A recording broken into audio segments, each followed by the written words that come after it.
ஜனநாயகம் படம் பார்த்துட்டு இதுதான் அவரோட கடைசி படம்னு அமைச்சர்கள் உட்காந்து குலுங்கி அழுதுட்டு இருக்காங்க. இதுதான் இப்போ தமிழ்நாட்டில் ஒரு பேச்சு பொருளாக இருக்கு.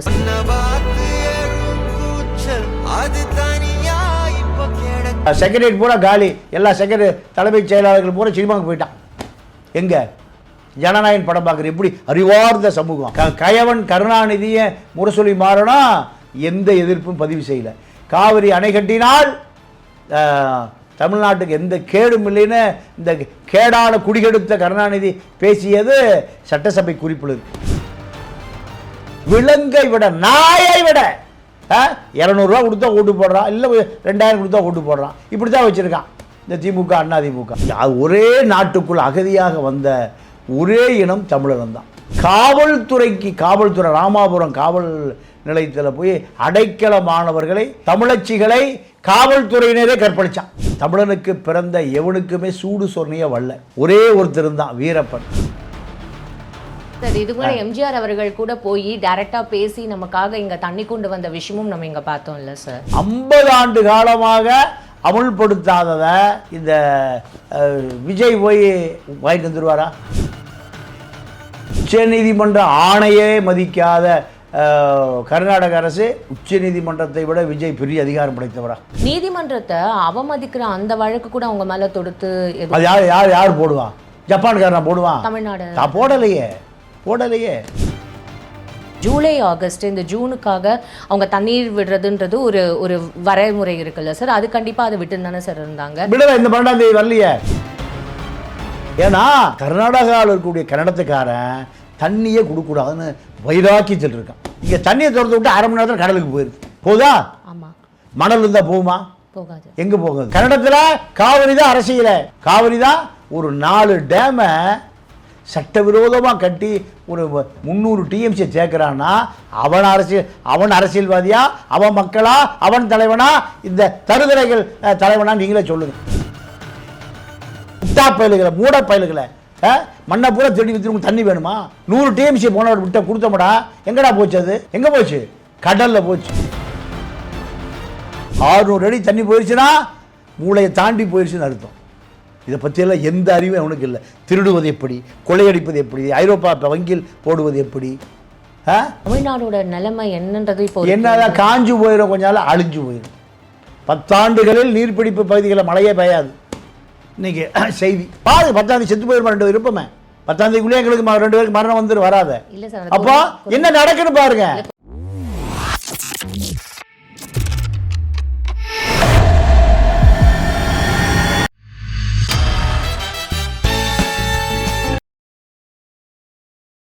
பிபிடி சினிமா நேயர்கள் அனைவருக்கும் வணக்கம். இன்னைக்கு நம்மளோட தமிழா பாண்டியன் சார் தான் இணைஞ்சிருக்காரு. அவர்கிட்ட நிறைய விஷயங்கள் கேட்டு தெரிஞ்சுக்க போகிறோம். நிகழ்ச்சிக்கு போகலாம் சார். வணக்கம். வணக்கம் சார்.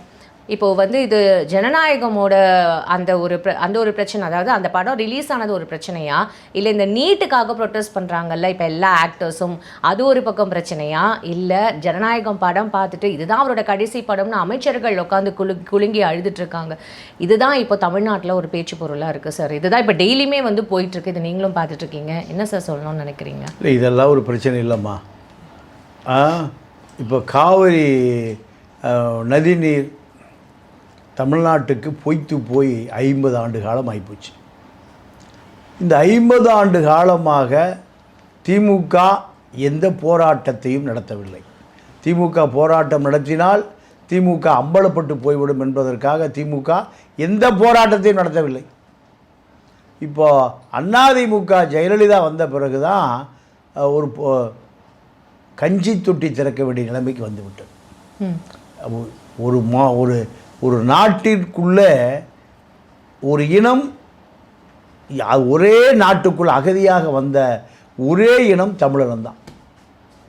91 காவிரி நடுவர் மன்ற தீர்ப்பை கவர்மெண்ட் கெஜெட்டில் பதிவு செய்ததுக்காக, அச்சடித்ததற்காக 1 லட்சம் அகதிகள் கர்நாடகாவில் தமிழகத்திற்கு வந்தார்கள். 1000க்கும் மேற்பட்ட பெண்கள் கற்பிழந்து வந்தார்கள். காவல்துறை ராமாபுரம் காவல் நிலையத்தில் போய் அடைக்கல மாணவர்களை தமிழச்சிகளை காவல்துறையினரே கற்பழிச்சான். தமிழ்நாட்டில் தமிழனுக்கு பிறந்த எவனுக்குமே சூடு சொன்னிய வல்ல. ஒரே ஒருத்தர் தான் வீரப்பன். வீரப்பன் அந்த கற்பழித்த காவலர்களை சுட்டு கொன்றான். அந்த காவல் நிலையத்தை வெடிகுண்டு வைத்து தரமட்டமாக்கினான். இதான் வீரப்பன். இங்கே சுரணையே இல்லாத ஒரு இனம், அவன் தான் தமிழன். அவனுக்கு பேர் தமிழன். இப்போ விஜய் எங்கே போகிறாரு? கர்நாடகா போகிறார். ஏன் டிகே சிவகுமார் தண்ணி தரமாட்டார், அல்வா தருவார்.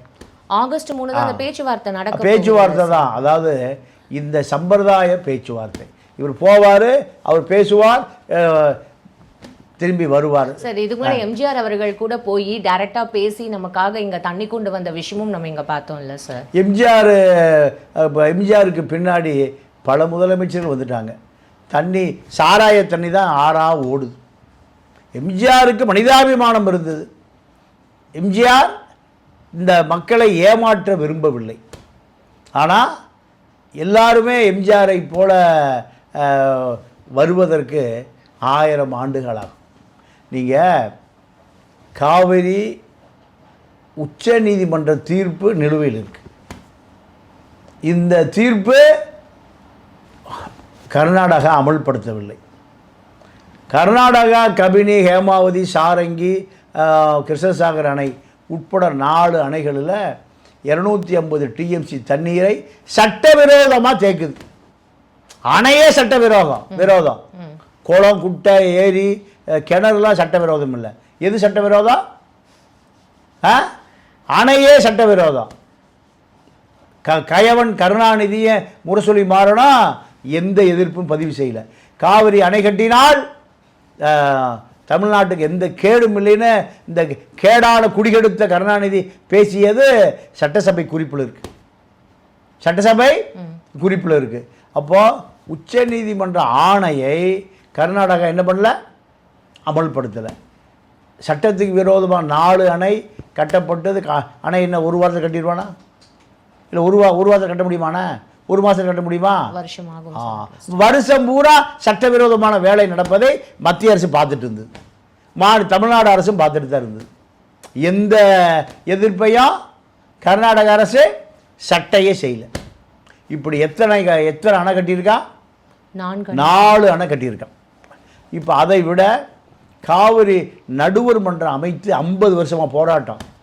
நடுவர் மன்றம் 174 டிஎம்சி தண்ணியை தமிழ்நாடு கொடுத்துருன்னு உத்தரவு போட்டு அது பல வருஷம் ஆகி போச்சு. அந்த உத்தரவு அமல்படுத்தப்பட்டதா? இல்லை.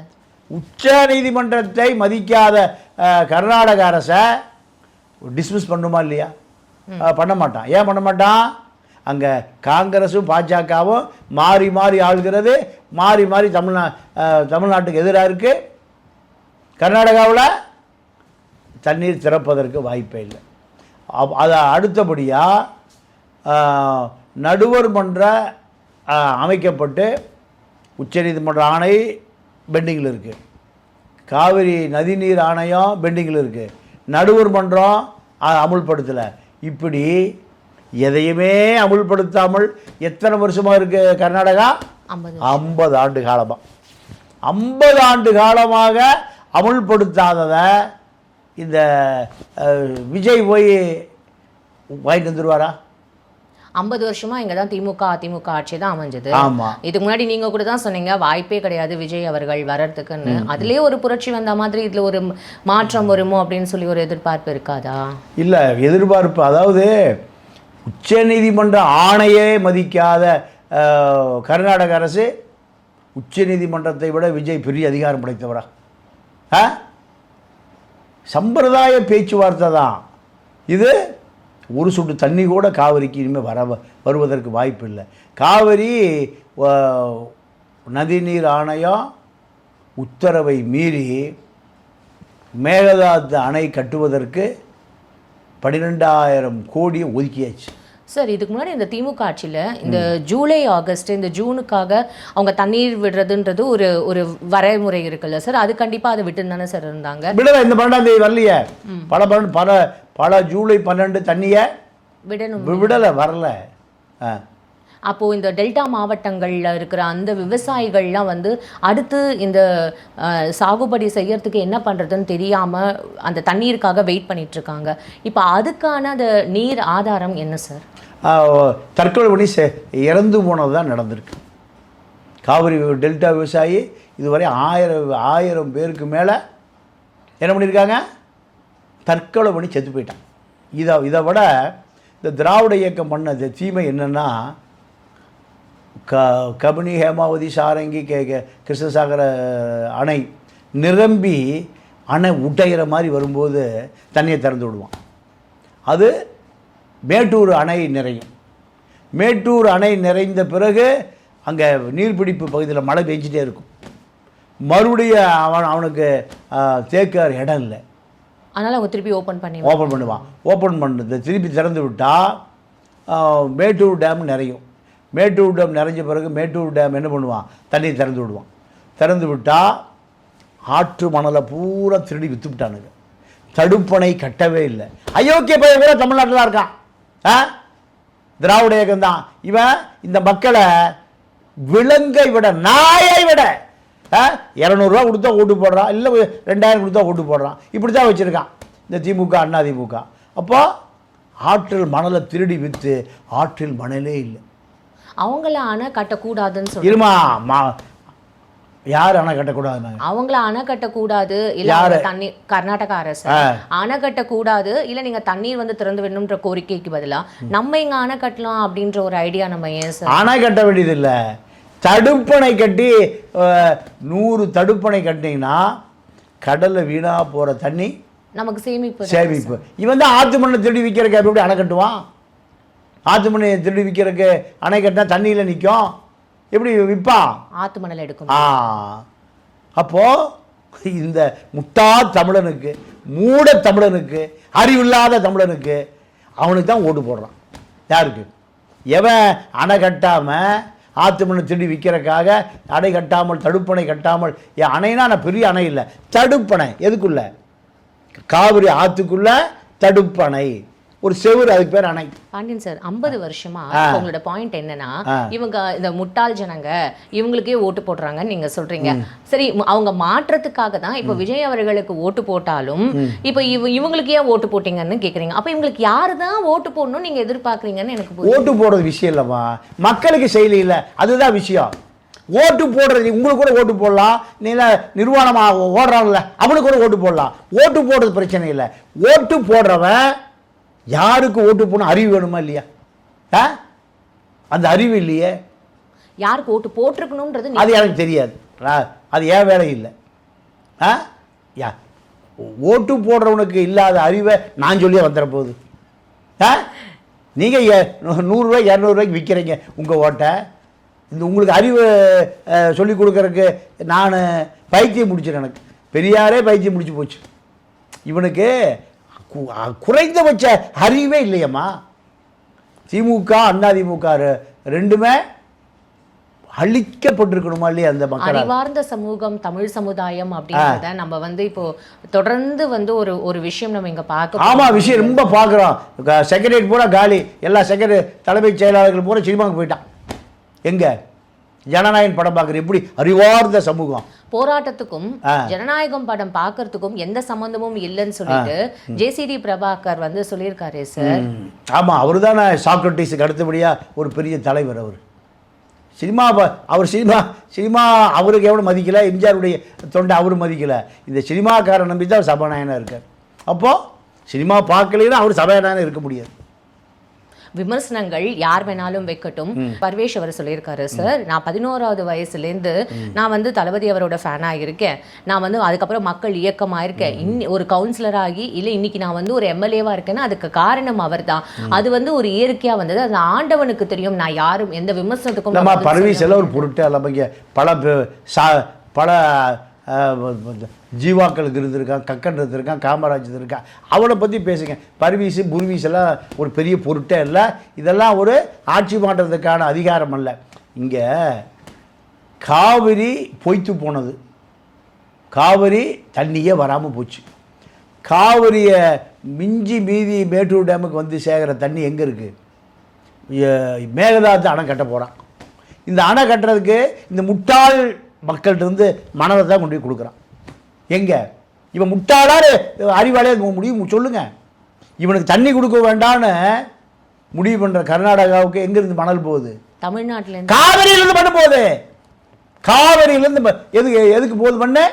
தமிழ்நாடு தண்ணி கொடுக்கக்கூடாதுன்னு சேமிக்கிற மேகதாது அணைக்கு தண்ணி எங்கேருந்து, மண்ணு எங்கேருந்து போகுது? காவிரியில். அப்போ இவன் அறிவாளியான்னு சொல்லுங்கள். உங்களுக்கு அறிவு இருக்கான்னு சொல்லுங்கள்.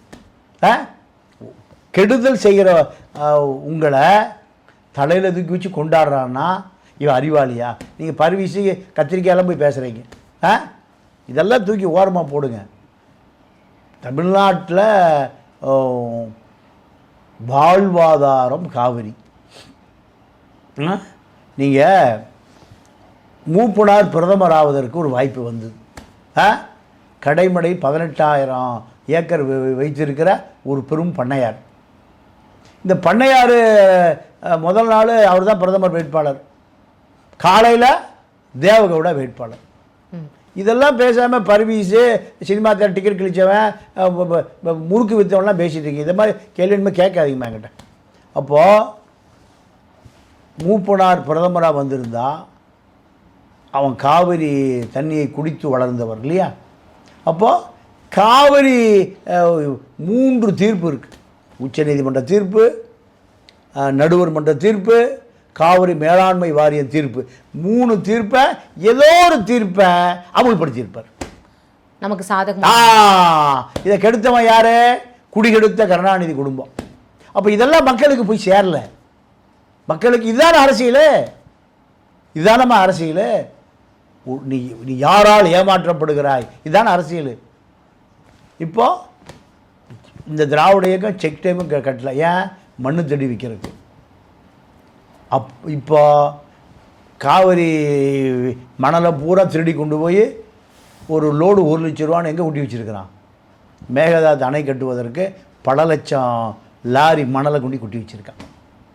இதில் எவன் அறிவாளின்னு நீங்கள் சொல்கிறீங்க? சொல்லுங்கள், எங்கே ஒரு அறிவாளி காமிங்க. புரிதல் இன்னும் இல்லை மக்களுக்கு. இன்னும் அந்த புரிதல் போய் சேரலையா? இன்னும் அந்த அரசியல் என்ன மாதிரியான அரசியல் இங்கே நடந்துட்டு இருக்கு அப்படின்றது இவங்களுக்கு தெளிவாக தெரியலையான்ற ஒரு. இல்லை, அது எப்படி தெரியாம பகுத்தறிவு இருக்கா இல்லையா? 200 ரூபாய்க்கு ஓட்டை விற்கிறானா இல்லையா? பிரியாணிக்கு போகிறானா இல்லையா? போகலாமா? பின்னாடிலாம் குவாட்ரு பிரியாணி போகலாமா? அப்போது இவனுக்கு தண்ணி வேணுமா? இவன் இருந்தால் என்ன, அழிஞ்சா என்ன? சொல்லுங்கள் சார். இல்லைம்மா, ஒரு இனம் என்பது தன்னுடைய தலைவிதியை தீர்மானித்து கொள்வதா ஒரு இனம். இது என்ன எத்தியோப்பியாவா? இல்லை நமீபியாவா? இல்லை ஆப்பிரிக்கா வறண்ட காடாது? சொல்லுங்கள். உலகத்தில் ஒரு 25 கம்பெனி இருக்குது, பெரிய மல்டிநேஷனல் கம்பெனி. அதில் 11 சிஇஓ சுந்தர் பிச்சை போல் தமிழன் தான் இருக்கான். இங்கே காவிரியில் தண்ணி கொடுக்க வேண்டாம், மேகதாது அணை கட்டணும்னா மண் இவன் தான் கொடுக்குறான். இவனும் தமிழன், அவனும் தமிழன். அப்போது இவனுக்கான அரசியல் எங்கே போய் சேரல? அவனுக்கான அரசியல் அவங்ககிட்டயே போய் சேரல. என்ன தேவைன்றத புரியல, தெரியல, அறியலை. இதுதான் அரசியல். இப்போ விஜய் போய் சம்பிரதாயம் இவரும் போவார், சிவகுமார் போவார், அவ்வளோதான். அப்போ என்ன டிஸ்கஷன் நடக்கும்? ஒன்றும் நடக்காது. இவர் கேட்கவே மாட்டாருன்றீங்களா? கேட்டால் உடனே அணையை திறந்து விட்டுருவாரா? அணையில் அந்த மினிமம் அந்த வாட்டர் போயிட்டு வரட்டுமா, என்ன நடக்குன்னு பாருங்களேன். 50 வருஷமாக நடக்காத நடக்க போதா? எம்ஜிஆர் ஒரு மனிதன் இருந்தான். அவர் குண்டுராவ்கிட்ட போய் பிளாக்கில் ரிக்வெஸ்ட்லாம் கிடையாதுமா. அதாவது குண்டுராவ் ஒரு முறை எப்படி தெரியுமா தண்ணி திறந்து விட்டார்? எம்ஜிஆர் போயிட்டார். எம்ஜிஆர் போன பிறகு எம்ஜிஆரை அவமதிக்கக்கூடாது. அதனால் டேமில் இருக்கிற சட்டர்கள் பூரா பழுது பார்க்கணுன்னு யாருக்கு சொல்கிறாரு? பிடபிள்யூக்கு சொல்கிறாரு. அப்போ அவன் பூரா என்ன பண்ணுறான்? சட்டர் ரிலீஸ் பண்ணுறான், தண்ணி வருது. கிரீஸ் அடிக்கணும், இப்போ பழுது பார்த்து அதில் துருப்பிடிச்சி போன சில உபகரணங்களை மாற்றணும்னா 1 வாரம் அதை சட்டரை மூடவே இல்லை, அது தண்ணி வந்து. இப்படித்தான். ஏன்னா கர்நாடகாவில் இருக்கக்கூடிய கன்னடத்துக்காரன் தண்ணியே கொடுக்கூடாதுன்னு வைராக்கியத்தில் இருக்கான்.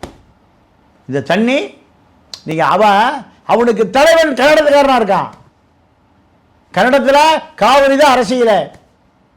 காவிரி தான் ஒரு 4 டேமை சட்டவிரோதமாக கட்டி ஒரு 300 டிஎம்சி சேர்க்கிறான்னா அவன் அரசியல்வாதியா, அவன் மக்களா, அவன் தலைவனா, இந்த தருதலைகள் தலைவனா நீங்களே சொல்லுங்க. தருதலையோட இன்னும் கேவலமான வார்த்தை இல்லை. ஒரு இனத்தை ஏமாத்துறவன என்ன கடவுள்னு சொல்லுவீங்களா? நீங்கள் சொல்லிட்டு போங்க, உங்களுக்கு அதுதான் கடவுளாக தெரியும். ஒரு இனத்தை ஏமாத்துறவன், ஒரு இனம் அழிவதை ரசிப்பவன், ஒரு இனத்தின் அழிவிலிருந்து கோடிகளை கொள்ளையடிப்பவன், இவர்களை என்ன சொல்லுவீங்க? என்ன சொல்லுவீங்க? இதை அரபு நாடாக தான் தூக்கில் போட்டிருப்பான். நடு புது இடத்த தூக்கில் போடுவான். நான் ஒரு வீடியோ பார்த்தேன். ஒரு பிடபிள்யூ அதிகாரிகள் 10 பேரை ஓட விட்டு சுட்டு சுட்டு கொள்கிறான். ஏன்? ஊழல் பண்ணி அந்த கட்டணம் இடிஞ்சு விழுந்துரும், மக்கள் செத்துருவான். லஞ்சம். மௌலிவாக்கத்தில் அந்த சதுப்பு நில பள்ளிக்கரணையில் அதிகாரி தானே கொடுத்தான், அதே அதிகாரி தானே இப்போ ரத்து பண்ணுறான். எவ்வளவு கேவலமான மக்கள் நாடு வசிக்கிற இடம் பாரு. தமிழ்நாடோட நிலைமை என்னன்றது இப்போ என்னதான் காஞ்சு போயிடும், கொஞ்ச நாள் அழிஞ்சு போயிடும். 10 ஆண்டுகளில் நீர்பிடிப்பு பகுதிகளில் மழையே பெய்யாது. இன்றைக்கி செய்தி, பூமி உஷ்ணமாவதில் நதிகள் பூரா வற்றி போச்சு, அணைகள் பூரா காஞ்சு போச்சு. 600 அடி போரு. எவ்வளவு? இந்த திராவிட இயக்கம் வந்தவருக்கு இந்த திண்டுக்கல் சீனிவாசனை போல கார் டிரைவரெல்லாம் பலாயிரம் கோடி தேடி வச்சுருக்கான். கார் ஓட்டுறவன், மாமா வேலை பார்க்குறவன், செட்டப்பு, இவனுக்கு பூரா சசிகலா காலத்தில் மந்திரிகள், கருணாநிதி காலத்தில் மந்திரிகள். இவனுக்கு என்ன திருடுவதை மட்டும்தான் அது தெரியும். இப்போ நம்மளால் சினிமாவுக்கு போகிறது மட்டும்தான் தெரியும். அவன் இப்போ இருக்கவன் சினிமாவுக்கு போகிறான், அப்போ முதல்ல இருந்தவன் திருடுறான். யார்? சசிகலாவுக்கு லஞ்சம் வாங்கி பெட்டி பெட்டியாக கொடுக்கணும், அவன் தான் மந்திரி. கருணாநிதி மருமகன் சபரீசனுக்கு புட்டி புட்டியாக பணம் கொடுக்கணும், அவன் மந்திரி. அப்போ இதில் மக்கள் நலன் 1% கூட இல்லையம்மா. அப்புறம் எப்படி தண்ணி ஒரு காவிரியில்? விஜய் போவார், சந்திப்பு நடக்கும், ஜான் ஆரோக்கியசாமி இருப்பார், திருப்பி வந்துடுவார். ஊர் சுட்டு தண்ணி வந்த பிறகு பாருங்கள், 3ஆம் தேதி 5ஆம் தேதி பாருங்கள், 10ஆம் தேதி பாருங்கள், அணை திறக்கப்படுமா, தண்ணி வரப்படுமா, மேகதாது அணை தடுத்து நிறுத்தப்படுமா பாருங்க. 10ஆம் தேதி செத்து போயிருமா 2 பேர் இருப்போமே. 10ஆம் தேதிக்குள்ளே எங்களுக்கு 2 பேருக்கு மரணம் வந்துட்டு வராது. அப்போ என்ன நடக்குன்னு பாருங்க. குறைஞ்சபட்சம் அந்த டிஎம்சி ஒரு டிஎம்சியும் வராது, ஒரு பிஎம்சியும் வராது. இதெல்லாம் சம்பிரதாய பேச்சு. 50 ஆண்டு காலமாக உச்சநீதிமன்றத்துடைய உத்தரவை மதிக்காத இந்த கர்நாடகா வெறியர்கள் தண்ணி கொடுத்துருவான், மதிக்கவே மாட்டான். நீதிமன்றத்தை அவமதிக்கிற அந்த வழக்கு கூட அவங்க மேலே தொடுத்து அது யார் போடுவான்? ஜப்பான்காரன் போடுவான், தமிழ்நாடு போடலையே. நீங்கள் கர்நாடகாவில் ஒரு ஆலோசனை குழு இன்னைக்கு வரைக்கும் இயங்குது 50 வருஷமாக. யார் இருக்கா? பொறியாளர்கள், அணைக்கட்டு பொறியாளர்கள். கர்நாடகாவுடைய நீர்ப்பிடிப்பு பகுதிகளை நுனி விரலில் வைத்திருக்க, புள்ளி விவரங்களை நுனி விரலில் வைத்திருக்கிற ஒரு பொறியாளர் குழு அங்கே இருக்குது. அதே போல் இந்த காவிரி நதிநீர் ஆணையத்தினுடைய சட்டத்தை பூரா கரைச்சி குடித்த ஒரு குழு இருக்காங்க. எல்லாம் பழுத்த பழங்கள், 80 வயசு 85 வயசு இருக்குது. சரியா? அதே போன்று காவிரி நீர்பிடிப்பு, அதாவது தலைக்காவிரியில் நீர் உற்பத்தியாகி பூம்புகார் போக வரைக்கும் இருக்கக்கூடிய அந்த பூமி வரைபடத்தை எத்தனை டிஎம்சி தண்ணியை விட்டால் எவ்வளவு நீர்பிடிப்பு பகுதி உறிஞ்சும், அந்த மண் வளமாக இருக்கும். மண் வள நிபுணர்கள் இப்படி ஒரு குழு இருக்குது. நில அமைப்பை தெரிந்த பேராசிரியர்கள் இருக்கான். இப்படி ஒரு 5 குழு இருக்குமா. இந்த 5 குழுவில் 50 பேர் இருக்காங்க. இந்த 50 பேரை கேட்டுட்டு தான் முதலமைச்சர் காவிரி பிரச்சனையை பேசுவார். கோர்ட்டுக்கு போனால் அவர்கிட்ட கேட்டுக்கணும், சுப்ரீம் கோர்ட் போனால் அவர்கிட்ட கேட்டுக்கணும். என்ன பதில் சொல்லணும், எவ்வளோ டிஎம்சி தண்ணி இருக்குது, இங்கே மழை எப்போ பெய்யும், எப்போ விவசாயம் பண்ணணும். 7 லட்சம் ஹெக்டேர் 12 லட்சம் ஹெக்டேராக கர்நாடகா விரிவுபடுத்தப்பட்டிருக்கு. இங்கே பாதியாக குறைஞ்சி போச்சு.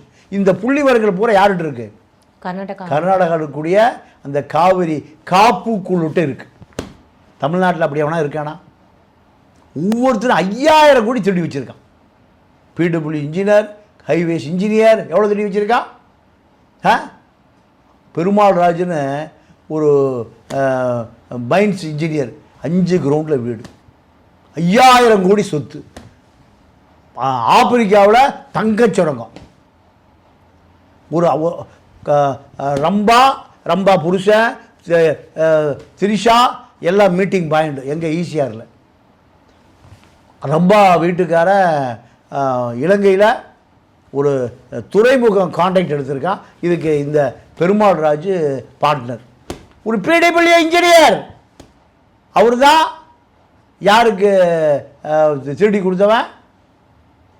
எடப்பாடிக்கு திருடி கொடுத்தவன், ஸ்டாலினுக்கு திருடி கொடுத்தவன்,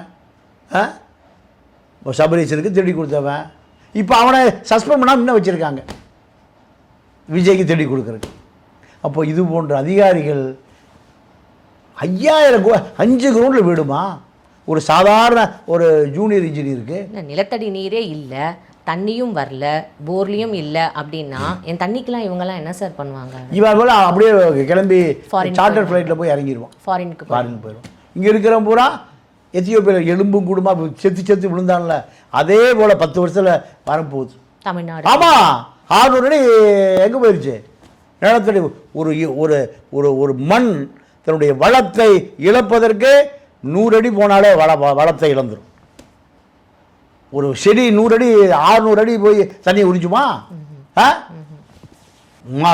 அதாவது இந்த பூமியில் உள்ள தண்ணி மனுஷன் போர் ஓடவே கூடாது. யாருக்கு சொந்தமானது? மரங்களுக்கு சொந்தமானது. மரம் தான் எதை விடுது? ஆக்சிஜன் விடுது. அதை தான் சுவாசி உயிர் வாழ்கிறான். மூளைக்கு ஆக்சிஜன் போடல செத்து போயிடுவான். 600 அடி தண்ணி போயிடுச்சுன்னா மூளையை தாண்டி போயிடுச்சுன்னு அர்த்தம். இதை பற்றியெல்லாம் எந்த அறிவும் அவனுக்கு இல்லை. திருடுவது எப்படி, கொள்ளையடிப்பது எப்படி, ஐரோப்பா வங்கியில் போடுவது எப்படி, எதம்மா பேசுறது, எதம்மா பண்ணுறது, வேதனையாக இருக்குமா? சரி, நிறைய கேள்விகள்லாம் வச்சுருக்கும் போது எனக்கு என்ன அடுத்து கேள்வி கேட்குறதுனே எனக்கு தெரியல சார். இதெல்லாம் வந்து பேசும்போது ரொம்ப பயமாக, எவ்வளோ வேதனையாக இருக்குது பாருங்கள். அப்பாவி மக்களுக்கு ஏதாவது தெரியுமா அந்த பேசுகிற விஷயமெல்லாம்? நீங்கள் கர்நாடகாரன் சொல்கிறான், ஏண்டா முட்டாஸ் நாய்களேங்கிறான் தமிழனை. என்னடா எப்படா நீ நாய்களா? ஏண்டா ஆற்றுல இருக்கிற மண்ணை பூரா செடி விற்று விட்டீங்க, பாறையாக இருக்குது. இங்கே தண்ணியை திறந்து விட்டு 1/2 மணி நேரத்தில் கடலுக்கு போயிடுது. போதா? ஆமாம். மணல் இருந்தால் போகுமா? போகாது. எங்கே போகாது? நிலத்தடி நீராக போகும்.